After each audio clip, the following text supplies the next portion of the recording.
حضرت ابراہیم علیہ السلام کو آگ میں پھینکا گیا اور انہوں نے مطلب خدا سے کچھ بھی نہیں مانگا، نہ خدا سے کچھ مانگا، اور جو ان کی مدد کرنے والے آئے تھے ملائکہ اور وہ سب، ان کو بھی کہا کہ بھائی جاؤ، مجھے تمہاری مدد نہیں چاہیے۔ اور کیوں؟ اس لیے کہ جو میری مدد کرنے والا ہے، جس کے قبضہ قدرت میں میری مدد کے اسباب یا جو بھی نظام ہے، تو وہ میری حالت سے مجھ سے زیادہ باخبر ہے۔ تو یہ نہیں کہ جیسے ہم کہتے ہیں کہ یہ مرحلہ کیا ہے، یہ مرحلہ سکوت ہے، ٹھیک، یہ مرحلہ سکوت ہے کہ ایک موقع پر آ کر جب انسان کی معرفت اور اس کا معیار اس جگہ پہ آ جاتا ہے کہ جو ہستی میری مدد کرنے والی ہے وہ میری رگے جان سے زیادہ نزدیک ہے، میرے دل سے زیادہ مجھ سے قریب ہے، تو پھر اس کو بولیں کیا، بتائیں کیا اس کو؟ ایک لاجیکل بات کہ اس کو بتانے کی کیا ضرورت ہے کہ میں کس حال میں ہوں؟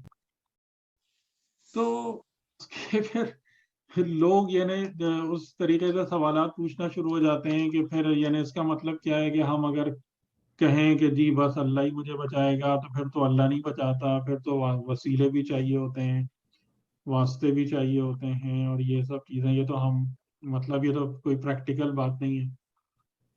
تو کیا جواب ہے اس کا اور اس مسئلے کا؟ یہ مشکل کیسے آسان ہوگی کہ حضرت ابراہیم والا جو عمل تھا وہ غلط سلط تھا، کیا تھا؟ اچھا، میرا جہاں تک خیال ہے کہ پہلے تو آپ کو اللہ تعالیٰ سے رابطہ بہتر کرنا ہوگا، اور بہتر کرنے کے لیے تو آپ اللہ تعالیٰ سے ڈائریکٹ کمیونیکیشن کریں گے، ان سے دعائیں بھی مانگیں گے، لیکن جیسے جیسے آپ کا کمیونیکیشن لیول بڑھتا جائے گا، آپ کا تقویٰ بڑھتا جائے گا، آپ کی اللہ سے معرفت ہوتی جائے گی، پھر یہ سکوت کا لیول پہنچے گا۔ یہ ہر لیول پہ تو نہیں ہو سکے گا، ایک خاص سٹیج پر جا کے آپ اس لیول ٹھیک، پہ پہنچیں گے، جی ورنہ جی تو جی، آپ صحیح کو مانگنا پڑے گا صحیح۔ اللہ اور سے۔ سر اس میں جو آئمہ کی دعائیں ہم تک پہنچی ہیں ان سے تو ظاہر ہوتا ہے کہ اللہ سے رابطہ ضروری ہے، اپنے جو بھی ہماری دعائیں وغیرہ ہیں ان کو اس کے حضور پیش کرنے کے لیے بھی۔ تو مطلب ڈیفینیٹلی جیسے بھائی کہہ رہے ہیں کہ حضرت ابراہیم کے لیول تو وہ سارا کچھ جو ہے وہ باقی انسانیت کو دکھانے بتانے کے لیے۔ ہاں ٹھیک ہے، یہ بات یعنی اس کا مطلب کیا ہے کہ ہر چیز جو ہے نا وہ ایک معیار مانگتی ہے۔ تو اب اس میں دو غلطیاں ہوتی ہیں، ایک غلطی یہ ہوتی ہے کہ معیار کے فرق کو سمجھے بغیر ہم اس چیز کو اپنا لیں تو بھی نتیجہ نہیں نکلے گا، اور دوسری غلطی کیا ہوتی ہے کہ ہم اس معیار تک پہنچنے کو ناممکن قرار دے کر اپنے آپ کو اس سے الگ کر لیں۔ یعنی جیسے ہمارا جو ایک مین اپروچ ہے وہ کیا ہے کہ کہاں معصومین کہاں ہم، ہے یا نہیں؟ جی، عام جملہ یہی کہا جاتا ہے۔ بالکل یہی کہا جاتا ہے۔ حالانکہ خدا کیا کہہ رہا ہے؟ آپ میں سے کوئی بتائیں خدا کیا کہہ رہا ہے؟ کہ تم ان کی سیرت کو اپناؤ، تم رسول اللہ صلی اللہ علیہ وسلم کی سیرت کو اپناؤ۔ کوئی آیت میرا مجھے قرار یاد، دیا ہے۔ آپ میں سے کوئی آیت یاد دلائیں گے؟ وہ لَقَدْ كَانَ لَكُمْ فِي رَسُولِ اللَّهِ أُسْوَةٌ حَسَنَةٌ، ٹھیک ہے، خدا یہ کہہ رہا ہے کہ تمہارے لیے رسول اللہ کی ذات گرامی میں اسوہ حسنہ ہے، یعنی the most beautiful way of living رسول خدا کی ذات میں موجود ہے۔ تو اس تک پہنچنے کے بجائے ہم یہ اس بات کو اسٹیٹ آف ڈینائل میں آ جائیں کہ جی ہمارے لیے تو وہ مقامات ہی نہیں ہے، ہمارے لیے وہ چیز تو ہماری پہنچ سے اتنی دور ہے کہ پاسبل ہی نہیں۔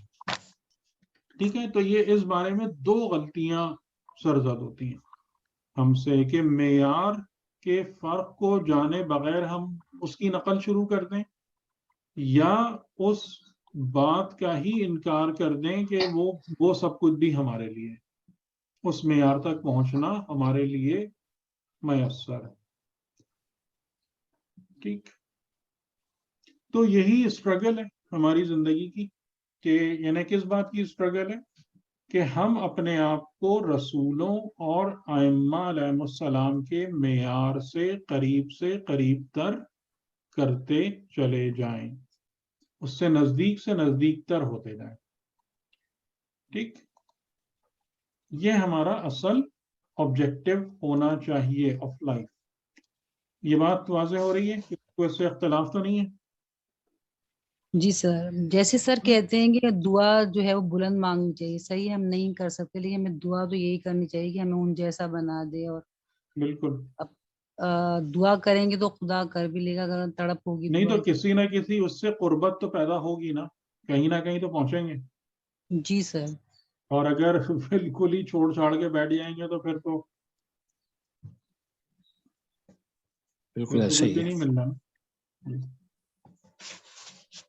اچھا، اب ہم بات آگے بڑھاتے ہیں اپنی. حضرت آدم علیہ السلام کا وہ بات آپ لوگوں کو ذہن میں بیٹھ گئی نا کہ حضرت آدم کے جو واقعات ہیں وہ در حقیقت حضرت آدم کو مثال بناتے ہوئے پوری انسانیت کا اور آدمیت کا پوٹینشل ہے اور پاسبلٹیز ہیں جو ہماری اس لائف میں ہمارے سامنے آتی ہیں اور آتی رہیں گی. یہ بات کلیئر ہو گئی نا؟ جی میں پھر اس کو دوہرا دوں کہ انسان کو بنایا اس لیے گیا ہے، خلق اس لیے کیا گیا ہے کہ وہ عالم اسماء کل ہو کر خلیفہ خدا بن جائے. درست؟ یہ انسان کا مقصد خلقت ہے. لیکن کیونکہ انسان بدن میں ہے، یعنی شہوت و غضب اور وہم کا شکار ہے، اور نفس امارہ بھی اس کو تنگ کر رہا ہوتا ہے، تو پھر انسان کے لیے پرابلم کیا ہے؟ مین وسوسہ شیطان. اور انسان جو ہے وہ وسوسہ شیطان میں مبتلا ہوتا ہے، یہی بدن اور نفس امارہ کے مسائل کی وجہ سے. ٹھیک ہے، یہ بات بھی کلیئر ہے؟ بالکل کلیئر ہے. ٹھیک.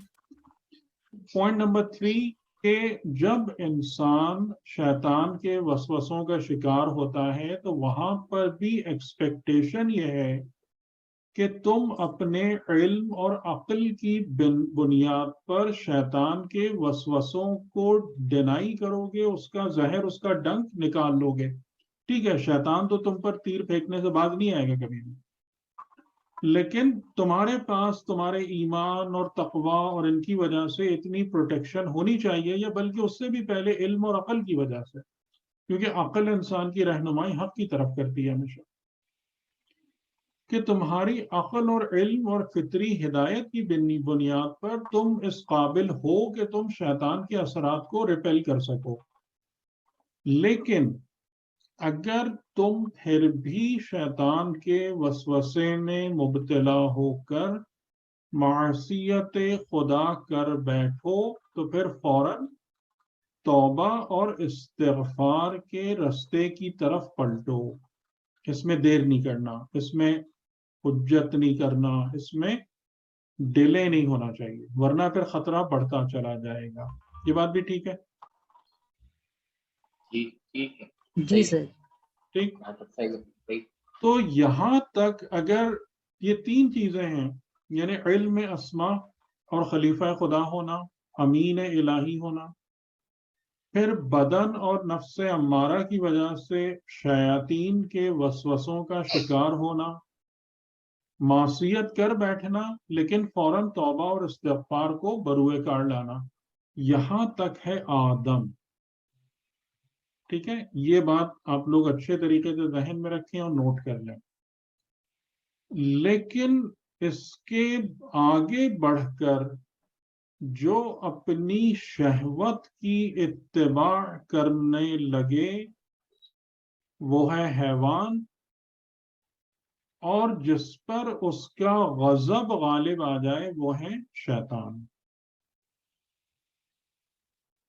آ رہی بات سمجھ میں؟ اس کا مطلب یہ ہوا کہ جس کے اوپر جو ہے قوت شہوت آ جائے وہ ہو جائے گا وہ حیوان، ہم، اور جس کے اوپر قوت غضبیہ آ جائے تو وہ جگہ شیطان. جی یہی ہوا نا؟ ہاں وہ انسان نہیں ہے، وہ انسان نہیں، وہ اس وہ طرح انسان نہیں ہے. ہو سکتا ہے کہ یعنی بلکہ ہو سکتا ہے کیا ہے وہ انسان کے لباس میں ہوتا ہے، اس نے انسان والا لباس پہنا ہوتا ہے لیکن وہ اپنے نفس کے حوالے سے انسان نہیں. ٹھیک. ٹھیک. اور اسی طریقے سے قرآن کریم نے بھی یعنی اسی بات کو ایک دوسرے اور خوبصورت انداز سے بیان کیا. سورۃ الاعراف میں ہی ہے 179 کہ ہم نے ان کو کیا دیا، لہم قلوب لا یفقہون بہا وَلَهُمْ آذَانٌ لَا يَسْمَعُونَ بِهَا وَلَهُمْ أَعْيُنٌ لَا يُبْصِرُونَ بِهَا. مطلب قلوب ہے، لیکن قلوب سے مطلب عقل فکر کی قوت ہے، کسی چیز کی گہرائی میں نہیں جاتے، فقط سطح پر رہتے ہیں. کان ہیں، سماعت نہیں ہے، غور و فکر نہیں ہے، آنکھیں ہیں، بصیرت اور مشاہدہ نہیں ہے. یہ کون لوگ ہیں؟ اولئک کالانعام بل هم اضل. یہ وہ لوگ ہیں کہ گویا حیوان چوپائے ہیں، چرنے والے حیوانات ہیں، بلکہ اس سے بھی بدتر ہے. ٹھیک. تو یہ بات واضح ہو گئی کہ آدم کہاں تک ہے کہ جو غلطی کرنے کے بعد فوراً توبہ اور استغفار کا سہارا لے کر صحیح رستے پر سبل السلام کی طرف پلٹ آتا ہے. بات واضح ہو رہی ہے؟ یہ بہت اہم پوائنٹ ہے. اس سے آگے آپ آدم کاؤنٹ نہ کریں. اس سے آگے یا تو مختلف نوعیتوں کے حیوانات ہیں، مختلف قسموں کے، یا اگر قوہ غضبیہ انسان پر غالب ہو کر اس کو حسد اور تکبر اور ان جیسی بیماریوں میں مبتلا کر دے تو وہ شیطان، اس کا نفس نفس شیطان. یہ بات کلیئر ہو گئی؟ جی سر. جی سر، جی کلیئر. سر. یہ بہت اہم ہے، یہ بہت اہم ہے. ٹھیک ہے، یہ clear بہت ہو گئی. اہم نقطہ ہے. اچھا، اب ہم جب آدمیت کو خدا نے اچھے طریقے سے سمجھا دیا کہ آدمیت اور انسانیت کیا ہے، اور پھر اس کے بعد آدم اور حوا کو حکم دیا گیا کہ تم حبوط کرو، گو ڈاؤن آن ارتھ، زمین پہ حبوط کرو، یہاں پر تمہاری زندگی ہے ایک معینہ مدت تک کے لیے. یہ آیتیں ہم پڑھ چکے ہیں. تو اب وہاں پر خدا نے ان کو بھیجنے کے بعد کچھ انسٹرکشنز دی ہیں، وہ بھی بہت اہم ہیں، اور وہ ہمیں بتاتی ہیں کہ ہمیں اس دنیا میں کیسے زندہ رہنا ہے. ٹھیک. یعنی اب وہ والے معاملات تو یہ کہ آدم کیا ہے، کون ہے، کیا اسٹرانگ پوائنٹس ہیں، کیا ویک پوائنٹس ہیں، کہاں پر آدم ٹھوکر کھا سکتا ہے، ٹھوکر کھانے کے بعد کیسے سنبھل سکتا ہے، یہ سب باتیں تو ہو گئیں جو آدم کی معرفت اور اس کی حقیقت سے وابستہ ہے. لیکن اب جو مسئلہ آیا وہ ایک پریکٹیکل پرابلم ہے ہمارے ساتھ کہ آپ نے ہمیں اسفل السافلین میں اتار دیا، آپ نے ہمیں سختیوں میں رکھ دیا. اب ہم یہاں پر زندگی کیسے گزاریں، کیا کریں گے، how to live in this dreadful place. لیکن اب مسئلہ یہ ہے کہ ہمیں یہ جگہ خوفناک لگنا ہی بند ہو گئی ہے یا نہیں؟ جی سر، بالکل صحیح ہے. لگتی ہے خوفناک یا نہیں؟ آپ لوگ اتنی تکلیفیں اٹھا رہے ہیں ابھی کراچی میں، پاکستان میں. آپ لوگوں کا دل دنیا سے اچاٹ ہوا اب تک یا نہیں ہوا؟ نہیں ہوا.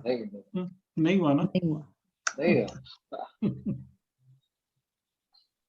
یہ ہے دنیا، صحیح ہے. یہ ہے لہو، اس طریقے سے پکڑ کے رکھتی ہے انسان کو کہ یعنی آپ اگر غور کریں تو آپ کو ایسا لگے گا کہ یہ دنیا قدم قدم پر ہمیں ذلیل کرتی ہے، نیچا دکھاتی ہے، ہمارا مذاق اڑاتی ہے. لیکن پھر بھی ہم جو ہے نا اس کے آگے ہاتھ باندھ کے کھڑے ہوتے ہیں کہ پلیز ہمیں اپنے ساتھ لے کے چلو. کسی کے پاس ہے یہ فیلنگ؟ جب ہم چیخ نہیں رہے سر. ہوتے ہیں، دعائیں کر رہے ہوتے ہیں اپنے جن سے ہم محبت کرتے ہیں، لیکن وہ ہماری نظروں کے سامنے انتقال کر جاتے ہیں، ٹھیک، کیا فیلنگ آتی ہے آپ کو؟ یعنی وہی جو امام علی علیہ السلام نے بھی نہج البلاغہ کے اندر مختلف جگہوں پر ہے، یہ جملے امام علی کے ہیں کہ تم طبیب لے کر آ رہے ہوتے ہو، دعا کر رہے ہوتے ہو، پتہ نہیں کیا کیا بول رہے ہوتے ہو، لیکن تمہارا جس سے تم محبت کرتے ہو وہ موت کے منہ سے نہیں بچ سکتا. یہ دنیا کی بہت بڑی نصیحت ہے تمہارے لیے کہ میں بے وفا ہوں، میں فانی ہوں، جس کو میں نے اپنے ورڈز میں بیان کیا کہ یعنی کہ یہ دنیا ہمیں تماچے مارتی ہے لیکن اس کو چھوڑنے کو تیار. تو اس وجہ سے جو بات سمجھنا بہت ضروری ہے وہ یہ کہ خدا نے ہمیں کیا بتایا ہے، how to live this life, تاکہ نعوذ باللہ ذلیل و رسوا ہو کر یہاں سے باہر نہ نکلو. ٹھیک، تو یہاں پر بھی وہی بات ہے، ہدایت اصل چیز ہے، ہدایت یعنی گائیڈنس آف دا پاتھ کی توفیق اس پر چلنے کی. تو ان دونوں کو کہا اہبتا، اتر جاؤ، پھر جمیعا، سب کے سب، یعنی تم بھی اور تمہاری پوری نسل اور اولاد بھی. اور تم زمین میں کیسے رہو گے؟ بعض کے دشمن ہوں گے، لیکن نجات پانے کا طریقہ کیا ہے؟ فَإِمَّا يَأْتِيَنَّكُم مِّنِّي هُدًى، پس جب تمہارے پاس لائی جائے میری طرف سے ہدایت، فَمَنِ اتَّبَعَ هُدَايَ، تو پس جو میری ہدایت کی اتباع کرے گا، فَلَا يَضِلُّ وَلَا يَشْقَى، نہ وہ ضلالت و گمراہی میں مبتلا ہوگا، نہ مشقت اور بدبختی اور شقاوت میں. تو کیا ریسیپی ملی ہم کو؟ بتائیے. شقاوت و بدبختی پر قابو پانے کی، گمراہی سے بچنے کی، اللہ کی ہدایت کی پیروی، ہدایت. ہدایت کی پیروی. جو ہدایت خدا نے دی ہے. ٹھیک ہے، ہمارا سب سے بڑا پرابلم کیا ہے؟ ہمیں اللہ کی ہدایت تک لوگوں کی پہنچنا ہے. ہدایت پہ چل. حاجی کہ اللہ کے علاوہ کہ بنا ہم لیے. اللہ کی ہدایت کو اپنی من پسند شکل میں ڈال لیتے ہیں.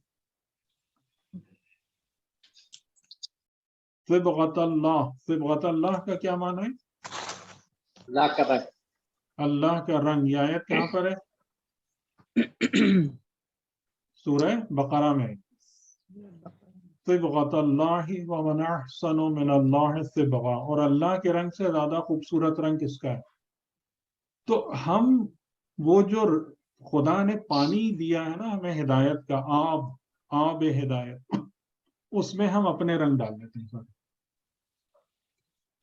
بجائے اس کے کہ اس کو پیور رکھیں رنگ خدائی میں اور اس رنگ میں اپنے آپ کو رنگ لیں. یہ کام ہم نہیں کرتے. تو اسی وجہ سے یہاں پر زور کس بات پر ہے؟ منی، میری طرف سے ہدایت آئے، فَمَنِ اتَّبَعَ هُدَايَ، اور جو میری ہدایت کی اتباع کرے. تو یہ دو دفعہ جو میری آ رہا ہے، یہ کیا بتا رہا ہے؟ کہ اگر تم نے اس میں کسی قسم کی بھی آلودگی کو شامل کرنے کی کوشش کی تو تم ضلالت اور شقاوت سے بچ نہیں پاؤ گے. یہ بات کلیئر ہوگی؟ اچھا، منی دو دفعہ، ایک جگہ تو ہے منی ہدن فمن اتبع ہدایا. ہدایا میں بھی جو ہے نا وہ وہی تو کہہ رہا اللہ کی ہوں، طرف. وہی تو میں کہہ رہا ہاں ہوں کہ دو دفعہ ہے نا، منی اور ہاں ہدایا. میری طرف سے ہدایت آئے اور ہدایا یعنی میری ہدایت کی جو اتباع کرے. یہ یا کے اوپر جو زبر ہے، یہ یا جو ہے یہ اللہ کی طرف جاتا ہے. ہاں، یعنی میری ہدایت. ہاں، فرسٹ پرسن کی. صحیح ہے. ٹھیک، یہ بات واضح ہوگی. ٹھیک صحیح ہے. ٹھیک. تو اب ہمارے لیے یہ کام مشکل ہے، یہ آسان کام نہیں ہے. یعنی خدا کی ہدایت کو اس کی موسٹ پیور فارم میں حاصل کرنا اور ایبزارب کرنا یہ بہت مشکل کام ہے. اور خاص طور سے ہم جس دور میں رہ رہے ہیں اس میں تو تقریباً نیکسٹ ٹو امپاسبل ہے، کیونکہ اتنے ڈیویشنز ہیں اور اتنے الگ الگ رنگ اور بلکہ رنگریزوں کی دکانیں قائم ہو چکی ہیں کہ رنگ خدائی کو اس میں سے تلاش کرنا بہت مشکل کام ہے. اچھا، یہاں پر میں آپ لوگوں سے پوچھوں کہ رنگ خدائی آپ کے خیال میں کیا ہوتا ہے؟ اس کی صفات ہوگی، نیلا، اس کی پیلا، وائٹ، اس کی صفات ہیں سر. کیونکہ یہاں پر خدا ایک ٹرم یوز کر رہا ہے، صبغۃ اللہ، رنگ خدا. یہ رنگ خدا کیا ہے، کیسا ہوتا ہے؟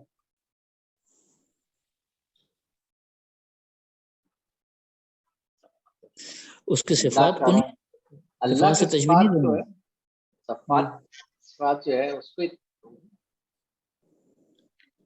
اچھا دیکھیں، اور میں یہ آپ کو صفات تھوڑی سی اگزامپل دوں، کیونکہ ایک بات جو ہمیں سمجھنا، یہ سوال میں خاص مقصد کے تحت کر رہا ہوں کہ آپ جب قرآن کریم پڑھتے ہیں تو قرآن کریم آپ کو کتنی قسم کی آیتوں کی طرف متوجہ کراتا ہے؟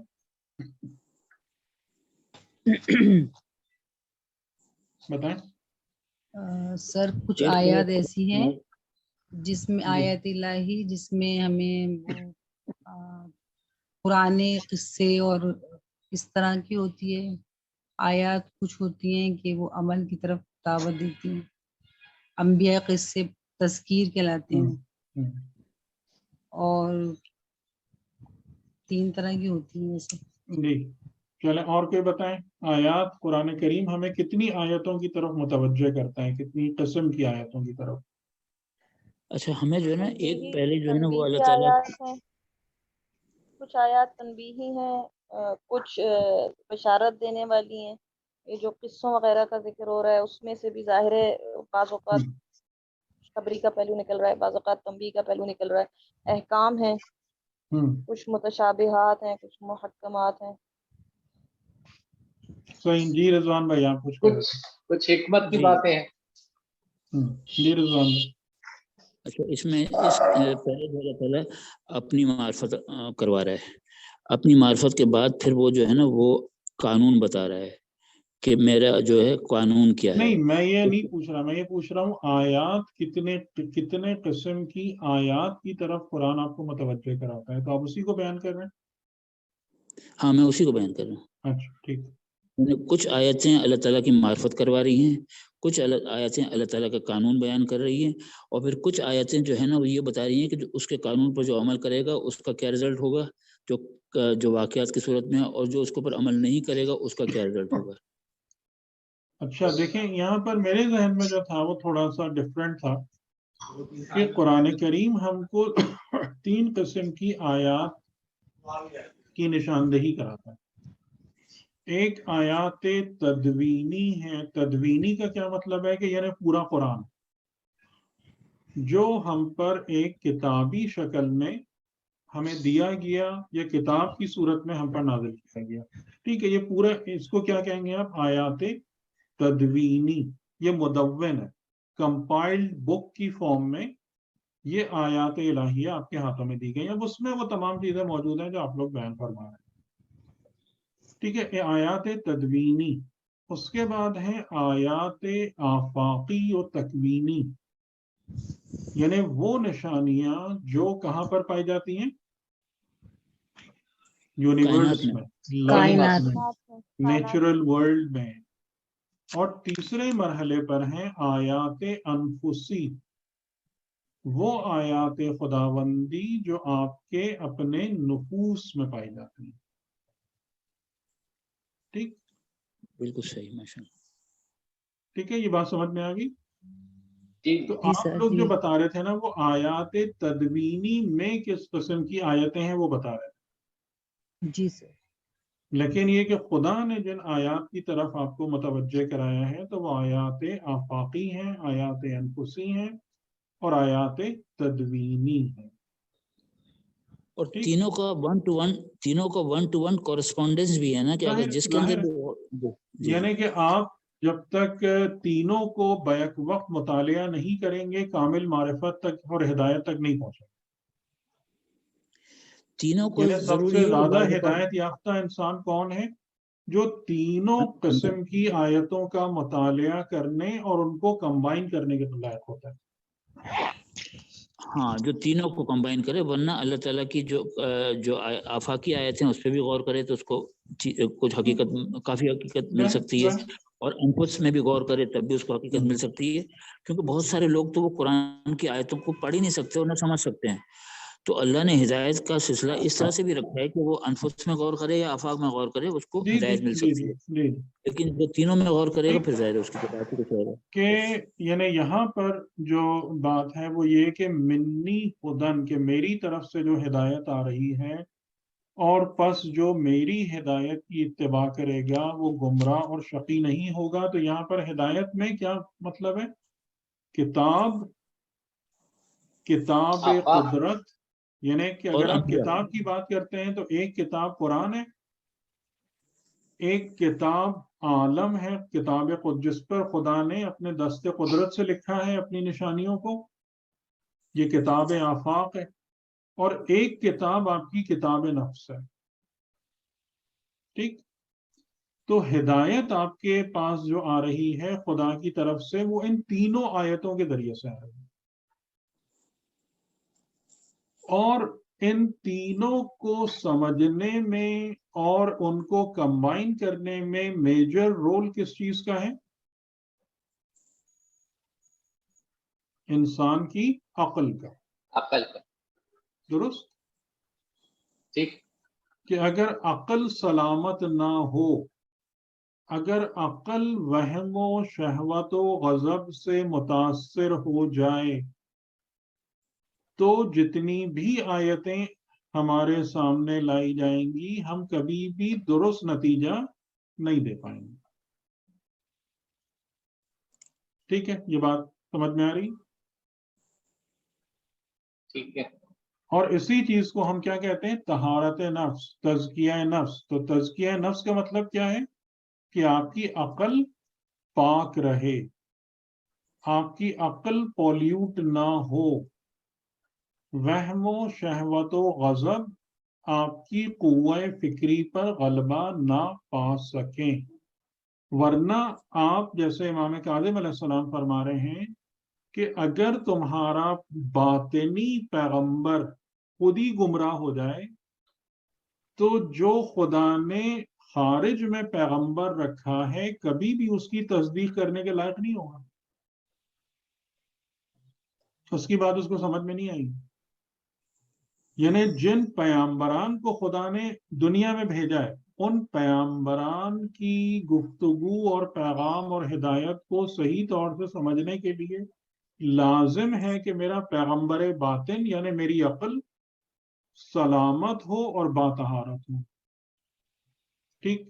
یہ بات کلیئر ہو گئی؟ کلیئر ہو گئی یہ بات؟ ٹھیک ہے. ٹھیک صحیح. اس میں جو عقل کو ہم نے باطنی پیغمبر کہا ہے، لیکن خارجی پیغمبر کو بھی ذکر ہم نے نہیں کیا ہے. کیوں؟ خارجی پیغمبر یہ تمام انبیاء ہیں. اور کون ہے؟ انبیاء ہے نا. انبیاء کی بات ہو رہی ہے. انبیاء جی. خارج میں کون پیغمبر ہے؟ ہاں وہی انبیاء ہے. جی. انبیاء کا آپ نے ذکر کر دیا، میں شاید مس کر گیا شاید. جی ٹھیک ہو گیا. ٹھیک ہے. یہ بات واضح ہو گئی کہ پھر یعنی کہ انسان جس سختی اور شقاوت میں اور کبیدگی میں پیدا کیا گیا ہے، جب وہ اللہ کی ہدایت کی اتباع کرے گا تو اس سے باہر آ جائے گا. یہ باہر آنا دنیا میں ہوگا یا آخرت میں ہوگا؟ دنیا میں بھی ہوگا. ٹھیک ہے. لیکن اس کا مطلب یہ نہیں ہے کہ آپ جو ہیں کہیں کہ بھئی اب ہدایت میں نے ایکسپٹ کر لی تو اب میرے لیے دنیا میں مزے شروع ہو جائیں گے. مزے نہیں شروع ہوتے. شقاوت اور زندگی کے اندر محنت اور کوشش کرنا، مجاہدہ، ان دونوں میں فرق ہے. ٹھیک ہے، اس بات کو ذہن میں رکھیے گا. شقاوت کا مطلب یہ ہوتا ہے کہ انسان پر ایسی مشقت اور سختی پڑے جو اس کو بیچارہ کر دے، اس کو نیچے کی طرف لے جائے، اس کو شکستہ کر دے، توڑ پھوڑ دے. ٹھیک ہے، ایسے دباؤ کو کہتے ہیں مشقت اور شقاوت. لیکن انسان جب اپنی زندگی میں سعی اور جہاد کرتا ہے تو وہاں بھی ظاہراً مشقت ہے، مشکل ہے، دشواریوں پر قابو پانا ہے، لیکن وہ جو مجاہدہ اور سعی ہے وہ انسان کو بناتا ہے، بلند کرتا ہے، بلڈ کرتا ہے. تو یہ فرق ذہن میں رہے کہ وہ کبیدگی ختم نہیں ہو جائے گی. یعنی دنیا کے اندر مختلف طریقوں سے ہم پر سختیاں آتی ہیں، امتحانات آتے ہیں، رنجشیں آتی ہیں، دشواریاں آتی ہیں، سب کچھ آتا ہے. یہ نہیں ہوگا کہ وہ سب ختم ہو جائے گا، لیکن مشقت اور شقاوت ختم ہو جائے گی کہ وہ مشکلات جو زیادہ تر انسانوں کو دبا دیتی ہیں، نیچا کر دیتی ہیں، توڑ پھوڑ دیتی ہیں، اللہ کی ہدایت کرنے والوں کے لیے وہی سختیاں وسیلہ سعادت بن جائیں گی. یہ پوائنٹ بھی کلیئر ہے؟ سر دوبارہ ایکسپلین کر دیں گے؟ جی، اس میں کیا بات میں ایکسپلین کروں یہ بتائیے. اس کے اندر یہ تھا جی بات کر جیسے دیجیے میں جی جیسے اگر کہتے شہزاد بھائی بول رہے ہیں، پہلے بتا دیجیے. جی، شقاوت اور مشقت جو ہے اس کو آپ کہہ رہے ہیں اس میں بھی سختی ہے، لیکن وہ انسان کو تباہ کر دیتی ہے، توڑ دیتی ہے. توڑ دیتی ہے. جی، مطلب اس کا مطلب یہ کہ اس کو صحیح راستے پر نہیں جاتی، وہ وہیں پر ختم ہو جاتا ہے. ہاں، یعنی کہ اور وہ برے انجام کی طرف جاتا ہے، اس کا انجام اچھا نہیں. جی، اس کا انجام برا ہو جاتا ہے. ٹھیک، انجام برا ہوتا ہے. لیکن جہاد میں بھی وہی سختی ہے، مشقت ہے، لیکن وہ انسان کو بناتی ہے، بلڈ بنا کرتی دے، ہے، ڈیولپ بہتر کرتی طریقے میں لے جاتی ہے. جی. تو یہ جو جہاد ہے یہ کسی ایک سمت کو ہوگا، اور جس کی وجہ سے مطلب ثقافت اور پہلے کہ جہاد کو کس چیز کو کہیں گے کہ جہاد مطلب کسی صحیح راستے کو جہاد کہیں گے، کون سی جہاد کا سختی کو مطلب جہاد کہیں گے، کون سی سختی کو جہاد کہیں گے اور کون سی سختی کو جہاد نہیں کہیں گے. دیکھیں، خود حضور نے فرمایا ہے جہاد اکبر کیا ہے، سب سے بڑا جہاد جہاد کیا ہے؟ نفس، زندگی، نفس کا تزکیہ، تزکیہ نفس، صبر کرنا، تزکیہ نفس، تزکیہ نفس، تزکیہ نفس جہاد اکبر ہے. ہاں جہاد اکبر. ہاں ٹھیک. اسی طریقے سے اپنے زندگی میں اور اپنے معاشروں میں عدالت اور سچائی اور اچھائی کو قائم کرنا جہاد اصغر ہے. لیکن اس میں مزے کی بات یہ ہے کہ پہلے جہاد اصغر آپ نہیں کریں گے اور اس کے ساتھ ساتھ جہاد اکبر بھی کرتے رہے، لیکن جہاد اصغر پہلے کرنا پڑے گا تاکہ آپ کی زندگی بچ سکے. نہیں، ایسا نہیں ہے، ایسا نہیں ہے، ورنہ ایسا شیطان اور پہلے طاغوت پہلے کی نفس ایسا کرنا نہیں پڑے ہے. گا. آپ جہاد اصغر کر ہی نہیں سکتے بغیر جہاد اکبر کے، پاسبل ہی نہیں، ورنہ نہیں، وہی جہاد سارے اکبر فسادات پھیلیں گے جو ہمارے یہاں پھیل رہے ہیں. اچھا، وہی تھوڑا اشر سا میں ہوگا. ذرا ایکسپلین کروں، میں تھوڑا سا اور ایکسپلین کرتا ہوں کہ جہاد اکبر کے ساتھ ساتھ جہاد اصغر بھی اگر کریں گے تو آپ کی زندگی بچ سکتی ہے، ورنہ آپ کی زندگی اگر طاغوت نے نہیں، آپ کی زندگی تباہ کر دی. ساتھ کی بات الگ ہے، جی ساتھ ہی کی لیکن بات. جہاد اکبر کی بنیادوں کا قائم ہونا لازمی ہے. صحیح ہے. یعنی کہ اگر کوئی معاشرہ اس بات کو ایکنالج ہی نہیں کرتا کہ معرفت خدا اور تزکیہ نفس میری زندگی کی موسٹ امپورٹنٹ ویلیو ہے، تو وہ جتنا دل چاہے جہاد اصغر کرتا ہے. صحیح ہے. ٹھیک ہے، سب سے پہلے آپ کو جہاد اکبر کی بنیادوں کو قائم کرنا پڑے گا، پھر ٹھیک ہے وہ لائف لانگ جرنی ہے. یہ کوئی نہیں کہہ رہا کہ آپ جو ہیں گھر میں بیٹھے رہے ہو کیا میں جہاد اکبر کر رہا ہوں، یہ کوئی نہیں کہہ رہا، اور یہ ہوا بھی نہیں ایسا انبیاء کے. لیکن آپ کو اس بات کو ماننا پڑے گا، قبول کرنا پڑے گا، ایز اے ویلیو اسٹیبلش کرنا پڑے گا کہ معرفت خدا اور تزکیہ نفس مین ہے، اس کے بغیر معاملات حل نہیں ہوتے. ٹھیک. تو شہزاد بھائی جو آپ بات فرما رہے ہیں تو جہاد آپ کو سمجھ میں آ گیا؟ ہاں اب تو صحیح ہے، صحیح ہے. وہ جہاد جو آپ اپنے نفس کے لیے کر رہے ہیں وہ آپ یعنی کو وہ بنائے گا. اپنے نفس کے تزکیہ بھی جہاد ہے، اور معاشرے اور کے اندر معاشرے برائی کو ختم کرنا اور اچھائیوں کو نافذ کرنا وہ بھی جہاد ہے. وہ بھی جہاد. ٹھیک ٹھیک. تو اس میں سختیاں آتی ہیں، دشواریاں آتی ہیں، پریشانیاں آتی ہیں، لیکن وہ انسان کو بلند کرتی ہیں، وہ انسان کو خراب نہیں کرتی، برباد نہیں کرتی. وہ ٹھیک ہے. شقاوت نہیں ہے. اور انسان جہاد کرنے کے قابل کیوں ہوتا ہے؟ خدا کی ہدایت کی اتباع کرنے کی وجہ سے، ورنہ مجاہد بن نہیں سکتے. ٹھیک ہے. صحیح ہے. صحیح صحیح. یہ بات ہو گئی. بالکل. دوسری پھر اس کے بعد خدا نے ایک اور تنبیہ کی، ومن اعرض عن ذکری، کہ جو اعراض کرے یعنی منہ موڑے میرے ذکر سے. میرے ذکر کا مطلب کیا؟ میری یاد سے. یاد، میری یاد. ذکر کا مطلب یہ ہے کہ خدا کی یاد. خدا کی یاد یعنی کہ خدا ہر جگہ ہے، خدا مجھے دیکھ رہا ہے، خدا میرے وجود میں ہے، خدا ہر شے پر محیط ہے. یہ یاد ہے، ذکر. اگر اس سے جس نے منہ موڑا، یعنی اس کا مطلب کیا ہوا کہ اس نے زندگی کے معاملات میں سے، اپنے نفس کے امور میں سے خدا کو باہر کر دیا، منہ موڑ لیا اس بات کو کہ نہیں اپنے کام چلانے والا میں ہوں، دنیا کے کام چلانے والے فلاں ہیں فلاں ہیں. تو یعنی اس نے خدا اور اس کی یاد کو باہر نکال دیا زندگی سے. تو ان کا حشر کیا ہوگا؟ فَإِنَّ لَهُ مَعِيشَةً ضَنْكَا، تو پس اس کے لیے معیشت یعنی روزگار زندگی، زندگی کے معاملات، ضنک یعنی تنگ ہو جائیں گے، اسکویز ہو جائیں گے. ٹھیک. تنگی اور سختی معیشت میں پکڑ لے گی دنیا کی زندگی میں. یہ کس کا نتیجہ ہے؟ من اعرض عن ذکری. یہ آپ لوگ اس کا پورا امپیکٹ اس جملے کا سمجھ رہے ہیں نہیں سمجھ رہے ہیں؟ مجھے کوئی ایکسپلین کرے اس کو.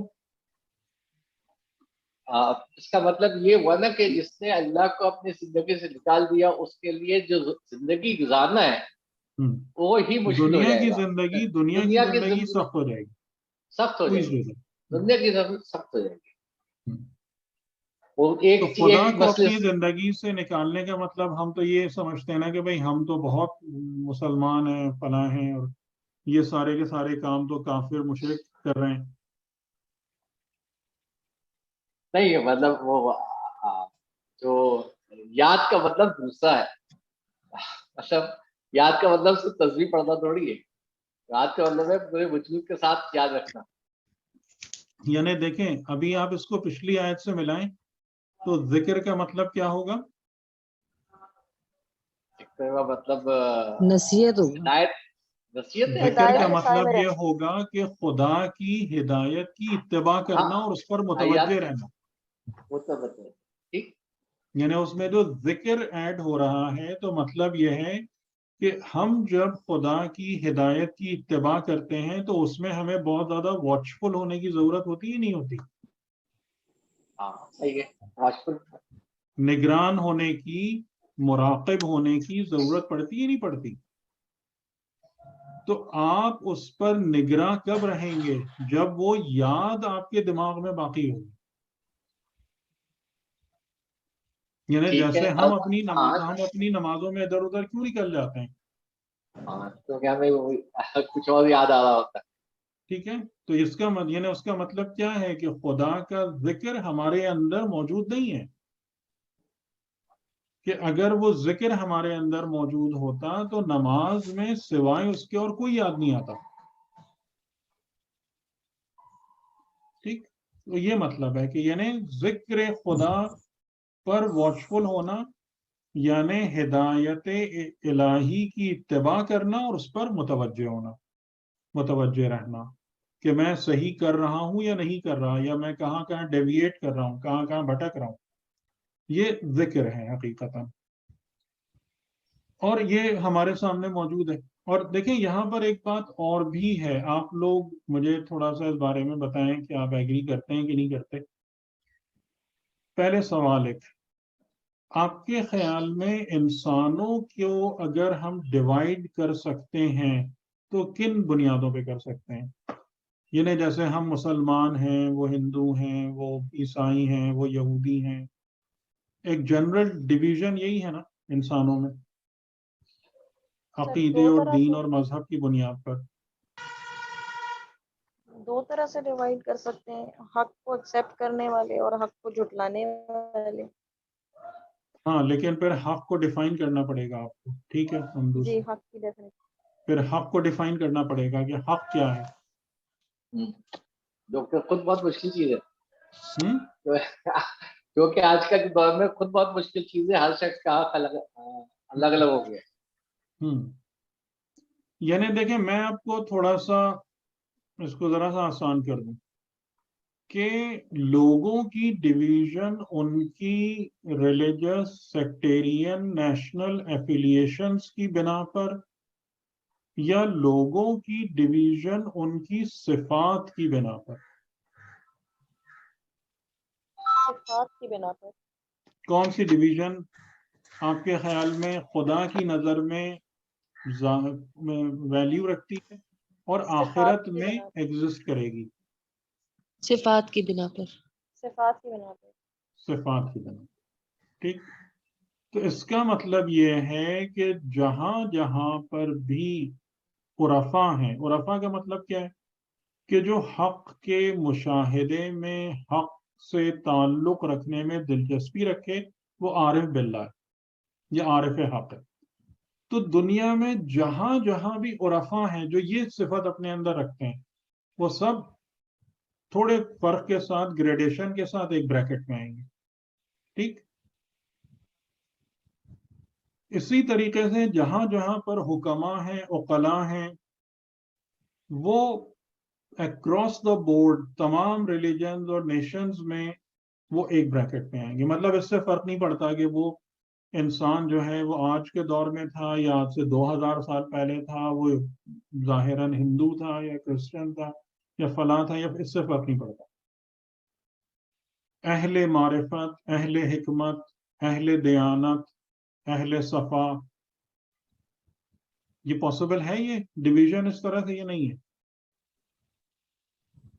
ہے, بالکل ہے. پاسبل ہے یا نہیں؟ جی جی ہے, پاسبل تو ہے, بالکل ہے, بالکل.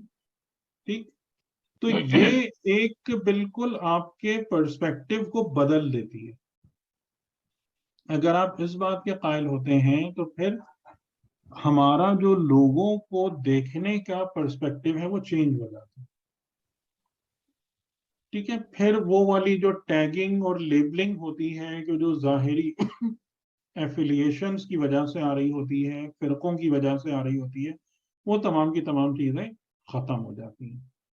تو جب خدا یہاں پر بیان کر رہا ہے انسانیت کے معاملات کو اور انسانیت کی دنیا میں زندگی کو, تو آپ کو کیا فیل ہو رہا ہے, وہ کس بنا پر لوگوں کی سعادت اور شقاوت کو ڈیفائن کر رہا ہے؟ ان کے صفات اور کردار کی بنا پر یا ان کی ایفیلیشنز کی بنا پر؟ صفات اور کردار کی بنا. ٹھیک ہے, یہ بہت اللہ تو اسی کو دیکھ رہا ہے. ہاں, اللہ تو اسی کو دیکھ رہا ہے. ٹھیک, اور یعنی کہ میں اس پہ بہت ایٹ لینتھ گفتگو کر سکتا ہوں کیونکہ اس پہ میں نے کافی اسٹڈی بھی کیا تھا کہ یہ چیز جو ہے نا دنیا کے مختلف جگہوں پر موجود ہے. یعنی دنیا کے اندر تقریباً ہر طبقے میں, ہر ملک میں, ہر مذہب میں یہ ترتیب موجود ہے کہ عرفاء ہیں, حکماء ہیں, عام لوگ ہیں, اور عام لوگ وہی ہیں جو خالی رسم و رواج کے پیچھے گھوم رہے ہوتے ہیں مختلف قسم کی. پھر اس کے بعد ان میں وہ ہوتے ہیں کہ جو مطلب صفا والے, جن کے دل صاف ہوتے ہیں, دیانتدار ہوتے ہیں.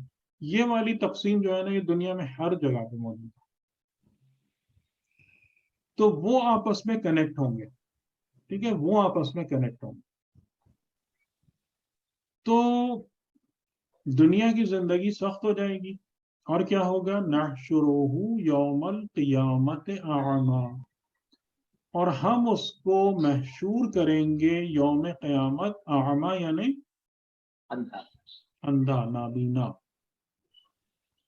اور آخرت کے اندر جو شاید سب سے عجیب و غریب بات ہے، وہ عجیب بات کیا ہے کہ انسان دیکھے گا بھی اور اندھا بھی ہوگا، وہ دنیا کے اندھے کی طرح نہیں ہے،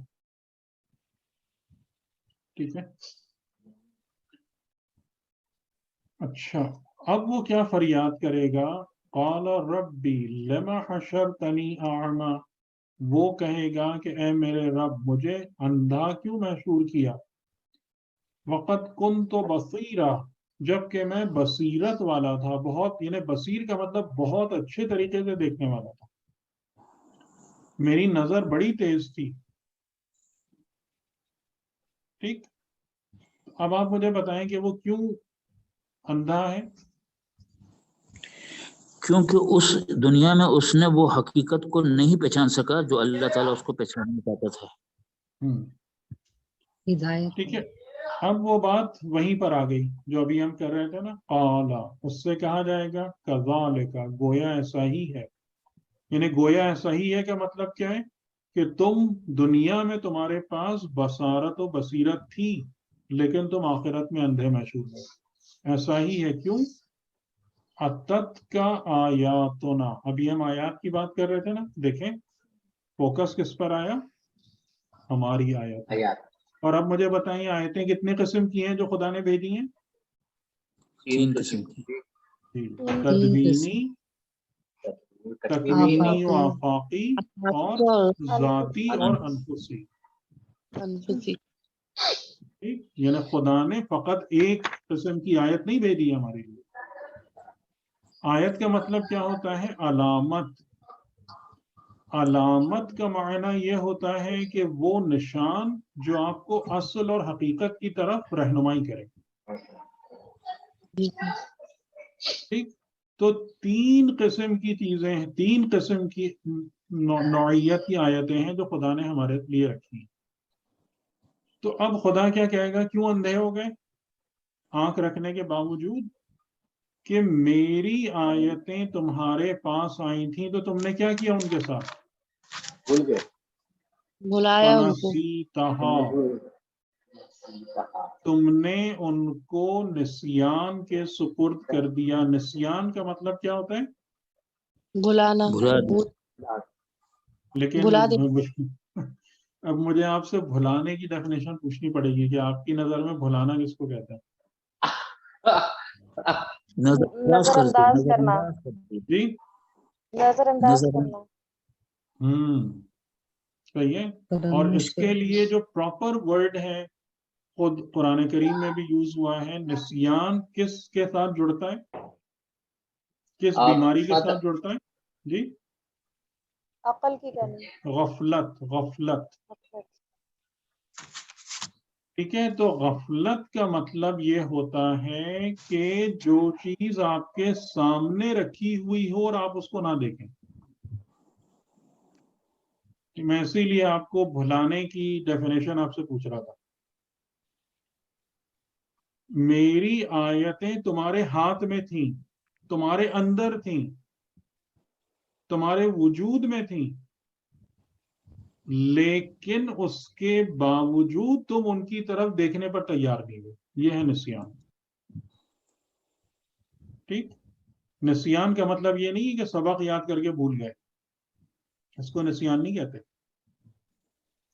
نسیان اور غفلت کا معنی یہ ہے کہ میری آیتیں ہر جگہ میں نے پھیلا دی تھی، جس دنیا میں تم موجود تھے وہاں پر میری آیتیں تمہارے سامنے تمہیں پکار پکار کے بلا رہی تھی۔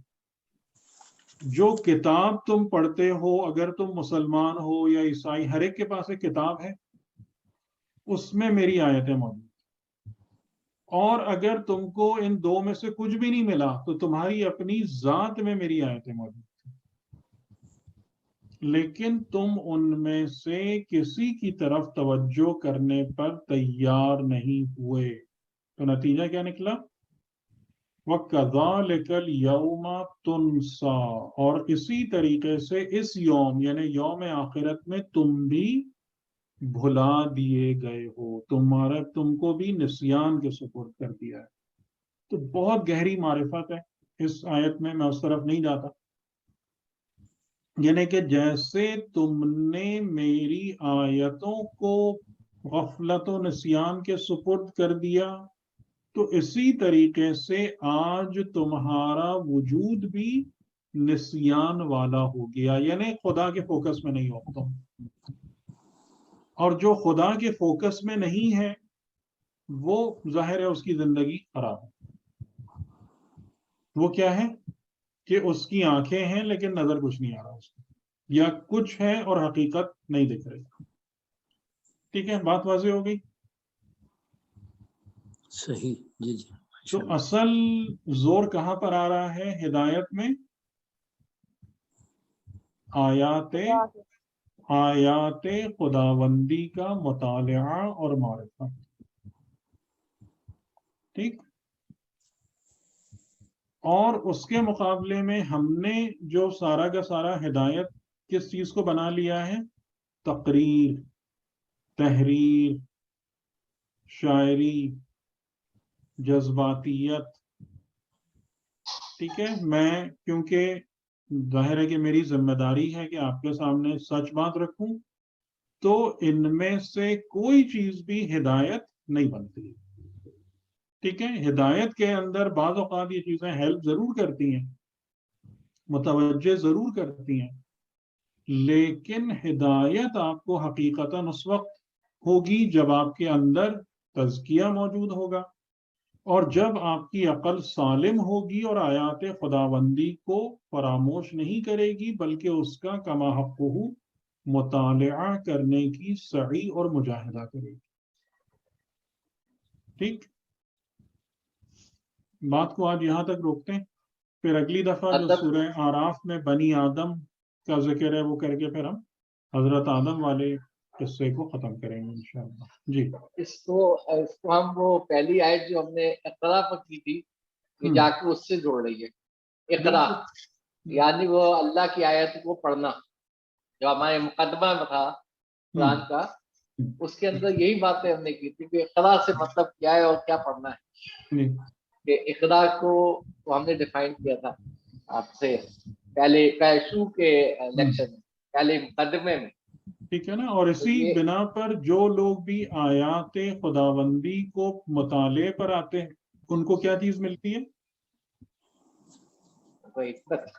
تسخیر اور تصرف کائنات ملتا ہے، ٹھیک ہے۔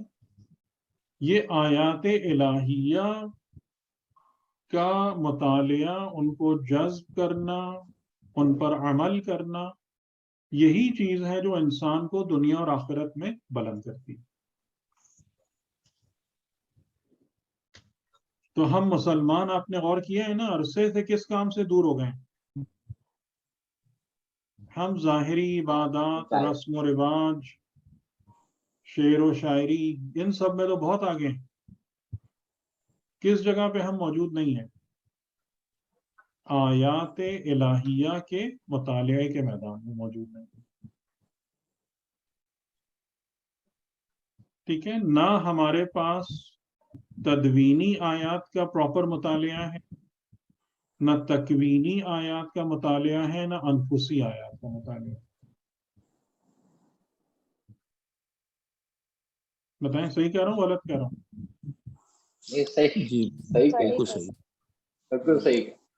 یعنی کتنی صدیوں کے بعد المیزان جیسی تفسیر لکھی گئی ہے، آپ دیکھیں کتنی صدیوں کے بعد۔ یعنی قرآن کا جو آیات قرآنی ہیں ان میں سے ہمیں کتنے خزانے نکالنے تھے وہ کام ہی نہیں ہو رہا تھا۔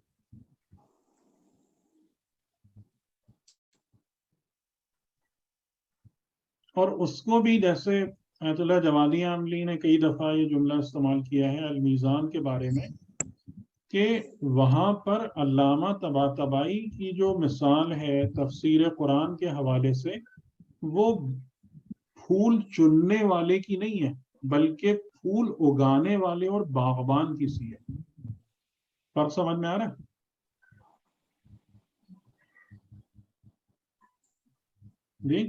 جی سر محنت گلشین اور باغبان کا فرق سمجھ میں آ رہا ہے؟ جی سر باغبان محنت کرتا ہے. کہ زیادہ تر لوگوں نے جو تفسیر لکھی ہے انہوں نے پھول چن کے اور ایک گلدستہ بنا دیا ہے. لیکن علامہ طباطبائی نے جو تفسیر لکھی ہے تو انہوں نے قرآنی معارف سے باغ اگایا. کام ہی نہیں، مطلب آپ سمجھے اتنی صدیاں، بلکہ ایک لحاظ سے آلموسٹ یونیک ورک ہے کہ جو اب یعنی علامہ طباطبائی اور ان کے شاگردوں کے ذریعے سے جو قرآن پر کام سامنے آیا. تو نہ ہم آیات تدوینی پر محنت کر رہے ہیں، آیات تکوینی اور آفاقی میں مغربی ممالک سبقت لے گئے ہم سے، سبقت لے گئے، اور آیات انفسی کے حوالے سے بھی بالکل ہمارا خانہ صاف ہے، بلکہ وہاں بھی ان لوگوں کا کام زیادہ ہے ہم سے. یعنی اگر آپ سائیکولوجی اور اسپریچولیٹی کے اندر دیکھیں تو ان لوگوں کا کام ہمارے مقابلے میں کافی زیادہ.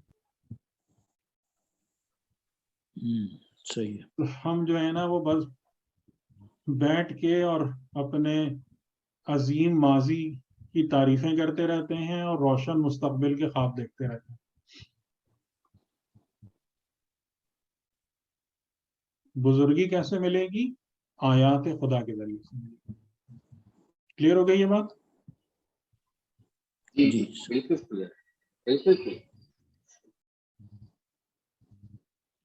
جی اگر آپ لوگوں میں سے کسی کو کوئی بات کرنا ہے.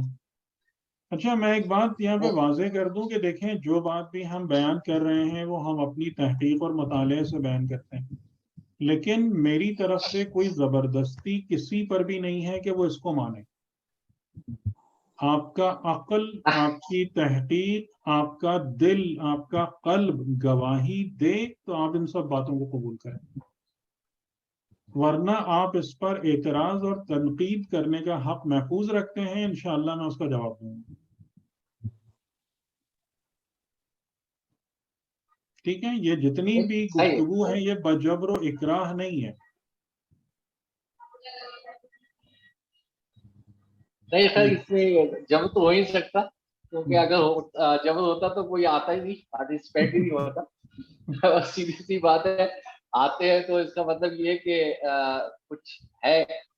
جہاں تک تنقید کی بات ہے، میں سمجھ نہیں سکتا. میں 2-3 جگہ پر جہاں میری چیزیں سمجھ میں نہیں آ رہی ہوتی ہیں تو اس کو میں کوشش کرتا ہوں کہ سمجھنے کی کوشش کروں، کیونکہ ہو سکتا ہے جو کچھ میں سمجھنا چاہ رہا ہوں اور جو آگے کسی نے تحریر میں لکھا ہوا ہے اس کا ایک الگ رخ ہو اور میں اس کو کسی اور رخ سے دیکھ رہا ہوں، جس کی وجہ سے مجھے تضاد نظر آ رہا ہے. دیکھیں علمی میدان میں تو یہ سب کچھ ہوتا ہے. یعنی آپ نے غور کیا کہ میرا مین ایمفیسس کس پوائنٹ پر ہے؟ آپ کی ڈائریکشن صحیح ہونا چاہیے. رستہ جب انسان چلتا ہے تو پہلا قدم اٹھاتے ہی منزل پہ تھوڑی پہنچ جاتا ہے.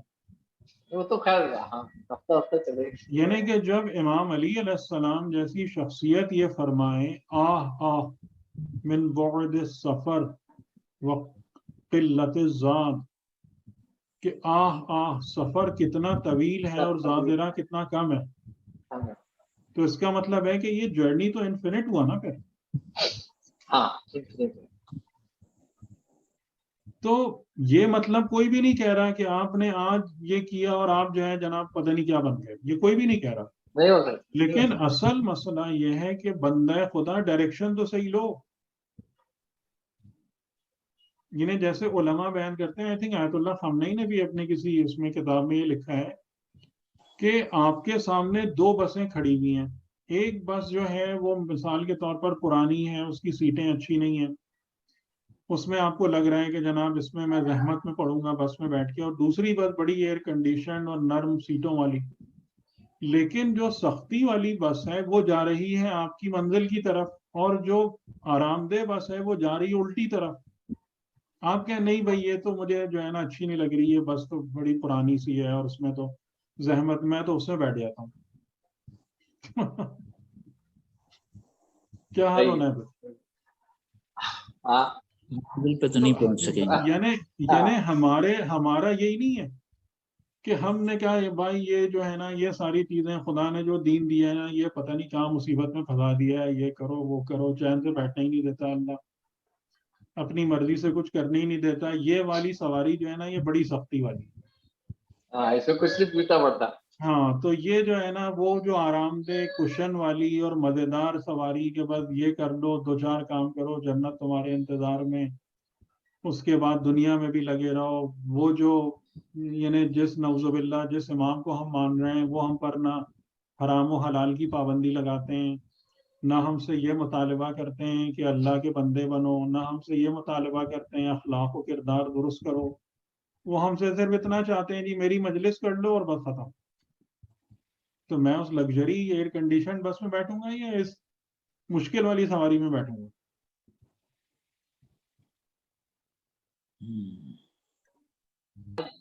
بات تو بالکل صحیح ہے. یہ سارے مسائل ہم نے اپنے لیے کھڑے کیے ہیں. اصل میں ہمارے ساتھ مسئلے یہ ہے مجالس میں, آپ کو بتاتا ہوں کہ جو کسی روایت کا وہ ٹکڑا جس کی کہ بظاہر یہ ہوتا ہے کہ بس آپ نے یہ کر لیا اور شفاعت آپ کی ہو گئی, تو وہ بیان کر دیا جاتا ہے. اس کی ڈیپتھ میں اس کے باطن میں جو کچھ ہے وہ بھول جاتی ہے, کیونکہ اس میں سختی ہوتی ہے, وہ لوگوں کو پسند نہیں آتی, تو اس کو چھوڑ دیا جاتا ہے. اس بات کو اچھی آپ اچھی کو بات کہہ سمجھاؤں دیتے نا, ہیں. اس بات کو آپ کو سمجھاؤں. دیکھیں یہ تو بہت بڑا قصور ہے بتانے والوں کا, ٹھیک ہے, بہت بڑا قصور ہے. اس میں ایک میں آپ سے سوال کروں کہ جیسے خدا نے کہا آدم کے بارے میں جو ہم نے سورہ فاطر میں پڑھا تھا کہ تو نے اس کو سجدہ کیوں نہیں کیا, لما خلقت بیدی, جس کو میں نے اپنے 2 ہاتھوں سے بنایا. اب یہاں پر اللہ کے 2 ہاتھ کیا ہیں؟ قدرت اور ارادہ. علم و قدرت. آپ اس نتیجے تک کیسے پہنچ رہے ہیں؟ وہاں خدا کے وہاں تو جو ورڈ ہے وہ تو ہاتھ ہے. تو آپ یہاں پر کیوں نہیں اس بات کے قائل ہو رہے کہ خدا کے ہاتھ ہیں؟ ہاتھ وہ تو تشبیہ کے طور پر استعمال کیے ہیں, کیونکہ اللہ کے تو ہاتھ ہو نہیں سکتے, کیونکہ وہ تو اسپیشیز جو ہے نا وہ مادی اسپیشیز نہیں ہے. اور وہ جو کہنے کا یہ ہے کہ آپ یہ نتیجہ دے کیسے رہے ہیں؟ آپ کے پاس دلیل کیا ہے؟ آپ کے پاس دلیل کیا ہے؟ قدرت کا استعمال کرتے ہیں, اپنی قدرت کا, اور اپنے ارادے کو اس ہاتھ کے ذریعے سے عمل کرتے ہیں. نہیں رضوان بھائی, بات یہ ہے کہ آپ کے پاس دلیل ہونا چاہیے نا. یہ تو تمام کی تمام باتیں کوئی دوسرا آگے کہہ کہ بھائی میں نہیں مانتا اس کو.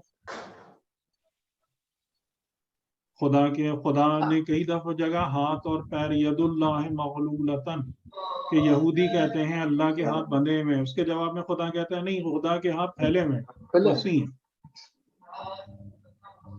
تو کیسے آپ ثابت کریں گے؟ کیسے ثابت کریں گے خدا کے؟ جو مانتے نہیں ان کو تو جو مانتے نہیں ان کو تو سمجھا ہی نہیں سکتے. جنہوں نے سوچا نہیں کہ ہمیں ماننا ہے ان کو کیا سمجھائیں گے کہ نہیں, خدا آپ کے پاس دلیل نا آپ لوگ خود دلیل آپ کے بیان پاس نہیں کر دلیل رہے کیا ہیں. ہے؟ آپ دلیل بیان نہیں کر رہے. بالکل. دلیل کیا ہے؟ دلیل یہ بھی ہے کہ مولا کائنات نے بھی کہا کہ میں نے ان آنکھوں سے خدا کو نہیں دیکھا, دل کے آنکھوں سے خدا کو دیکھا. مطلب خدا کو دیکھنا, پھر خدا دیکھنے کے قابل ہو گیا نا. مطلب وہ دل کے آنکھوں سے محسوس کیا, بظاہر تھوڑی وجود تھوڑی رکھتا ہے خدا. یہ معاملات بہرحال کبھی موقع ملے گا. ہماری توحید میں بہت مسائل ہیں, بہت زیادہ مسائل ہیں. اور وہی آیت جو میں نے آپ لوگوں کو یوں ہی نہیں سنائی تھی, وَمَا يُؤْمِنُ أَكْثَرُهُمْ بِاللَّهِ إِلَّا وَهُمْ مُشْرِكُونَ. اللہ پر ایمان لانے والوں کی اکثریت مشرک ہے. ٹھیک ہے, بہرحال اس کی دلیل کیا ہے؟ لَيْسَ كَمِثْلِهِ شَيْءٌ. صحیح, اس کی کوئی دلیل. اور قرآن جو سورۃ توحید کی بھی آتی ہے. طریقہ جو ہے استنباط کا وہ یہ بنتا ہے کہ کچھ آیات ہوتی ہیں محکمات, جو فاؤنڈیشنز ہوتی ہیں، جو پلرز ہوتی ہیں، جو اصل ہوتی ہیں، اور باقی جو آیات ہوتی ہیں متشابہات. متشابہات کا مطلب ہے کہ جو ایک دوسرے سے ملتی ہیں، جو بیسیکلی انکمپلیٹ ہوتی ہیں، جس کو ایکسپلین کرنے کے لیے آپ کو دوسری آیتوں کی ضرورت پڑتی ہے، وہ متشابہات ہیں. تو آپ اگر آیات متشابہات کو آیات محکمات کے سائے میں نہیں پڑھیں گے تو ہمیشہ گمراہ ہوں گے. یہ اصول سمجھ میں آ رہا ہے؟ جی بالکل. یہ ڈفرینٹ اصول ہے، میں مطلب اصول سمجھ میں آ رہا ہے. تو اب جو ہے قرآن کریم ہر جگہ ایک بات بیان کر رہا ہے کہ عمل بذات خود کوئی وقت نہیں رکھتا ہے، یا عمل کو بیان کرتا ہے ایمان اور تقوی کے ساتھ، یا عمل کو بیان کرتا ہے صالحیت اور حسن کے ساتھ. تو قرآن سے کیا اصول مل رہا ہے آپ کو عمل کے بارے میں؟ کہ عمل کب امپورٹنٹ ہوتا ہے، عمل کب ریوارڈنگ ہوتا ہے، عمل کی کب اہمیت پیدا ہوتی ہے؟ اس کے ظاہر سے نہیں، اس کے باطن سے. اگر وہ ایمان اور تقوی کے ساتھ ہو تب، اس میں صالحیت پائی جائے تب، حسن موجود ہو اس وقت. جو حسن، اور جب میں نے وبالوالدین احسانہ اس میں آپ کو یہ حسن ایکسپلین کیا تھا کہ حسن عمل کیا ہوتا ہے. تو قرآن آپ کو کیا اصول دے رہا ہے؟ یہ اصول دے رہا ہے نا.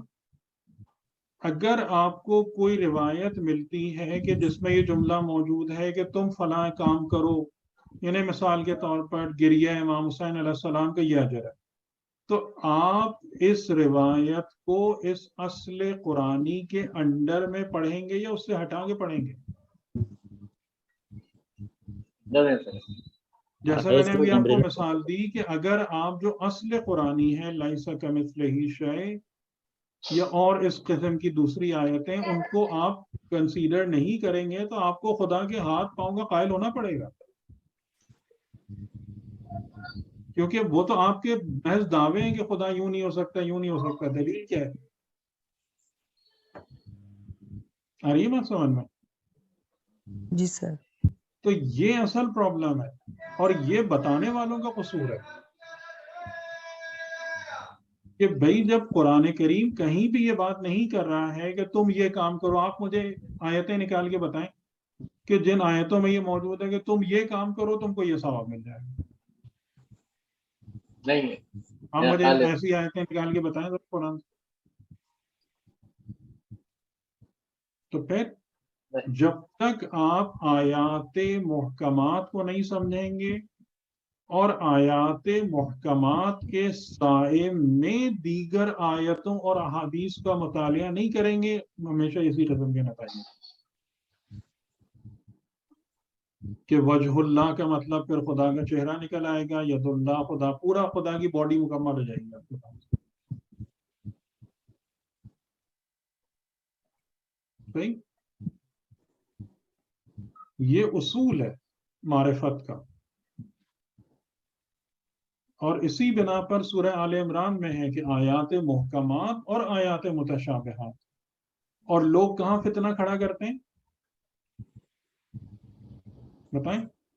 آیات محکمات، متشابہات کی تعویل میں فتنے کھڑے کرتے ہیں. متشابہ، کیونکہ متشابہ آیتوں کے اندر کیا پرابلم ہے کہ وہ سیلف کمپلیٹ نہیں ہے، ان کو پہلے آپ کو دوسری آیتوں سے ملانا پڑے گا. تو مثلا جیسے ابھی ہم نے حضرت آدم کا پڑھا، اگر میں خالی آپ کو سورہ بقرہ سے پڑھا کے فارغ ہو جاتا، سمجھ میں آتا آپ کو یہ پورا نظام؟ نہیں.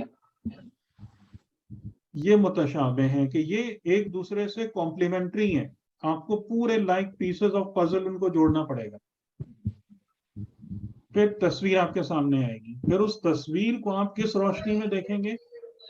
آیات محکمات کی روشنی میں دیکھیں گے، تب ہدایت ملے گی. تو یہ کام علماء کا ہے، اور اسی طرح روایات کو بھی اسی طرح سے دیکھنا ہے. بالکل بالکل. تو ظاہر ہے کہ جو روایات اہل بیت ہیں